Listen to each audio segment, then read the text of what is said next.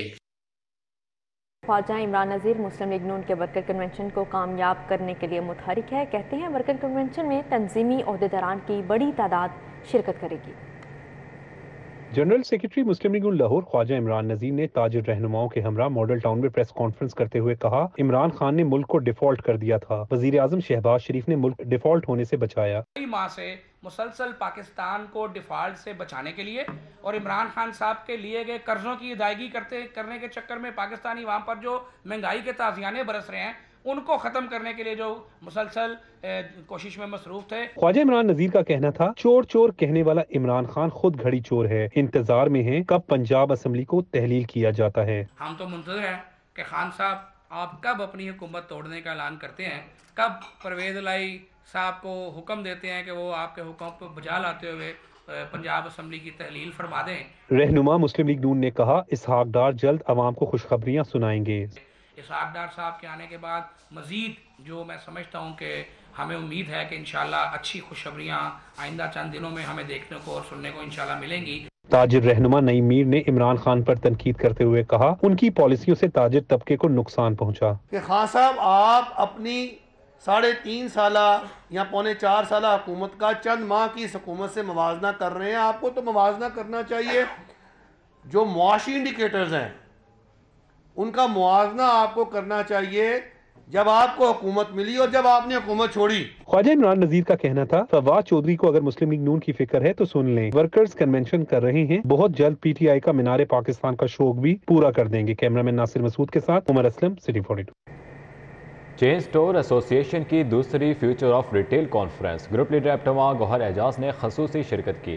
Made in Pakistan کو عروج پر لے جانے کا عزم، deputy chairman senate Mirza Muhammad Afridi بھی ہمراہ تھے۔ نشاط ہوٹل میں چین سٹور ایسوسی ایشن کے تحت دوسری فیوچر آف ریٹیل کانفرنس منعقد ہوئی۔ چیئرمین رانا طارق محبوب نے ریٹیل سیکٹر کو درپیش چیلنجز کا بتایا۔ گروپ لیڈر ایپٹما گوہر اعجاز نے تقریب میں خصوصی طور پر شرکت کی۔ انہوں نے شرکاء سے خطاب کرتے ہوئے کہا کہ ہم دنیا کی 5ویں بڑی آبادی ہیں اور میرا خواب ہے کہ ہم 5ویں بڑی اکانومی بنیں۔ ہمیں بھروسہ کرنا ہوگا اور لوگوں کو ایجوکیشن دینی ہوگی۔ آئی ٹی سیکٹر میں سرمایہ کاری وقت کی اہم ضرورت ہے۔ We are an economy of $1,300 per person per annum. With the youth, with the education, with the technology, with the media, with the social media, I don't see it being $1,300. I am an optimist by nature. Deputy chairman senate Mirza Muhammad Afridi نے کہا کہ معیشت کی بہتری کے لیے retailers کو اپنا بھرپور کردار ادا کرنا ہوگا۔ ای کامرس کے بارے میں انہوں نے بتایا، لوجسٹک کے بارے میں انہوں نے بتایا، کیونکہ جو مسئلے ہیں میں نے ان کو کہا کہ آپ آئیں اسلام آباد، انشاءاللہ میں کامرس منسٹری سے، فائنانس منسٹری سے، ایف بی آر سے ان کے ساتھ بٹھاؤں گا، ان کے مسئلے حل کریں گے اور آنے والا جو بجٹ ہے ان میں ان کی جو بھی پرابلمس ہیں تاکہ پہلے سے ہم ٹیکسیشن کے بارے میں ان کی ہیلپ کر سکیں۔ نمائش میں مختلف کمپنیوں نے 30 سے زائد سٹالز لگائے۔ میاں انجم نثار، اسفندیار فروخ، اسد شفیع، محمد قاسم، ایس ایم نبیل، واصف سکندر بٹ سمیت دیگر شخصیات نے شرکت کی۔ کیمرہ ٹیم کے ہمراہ بسام سلطان، سٹی 42۔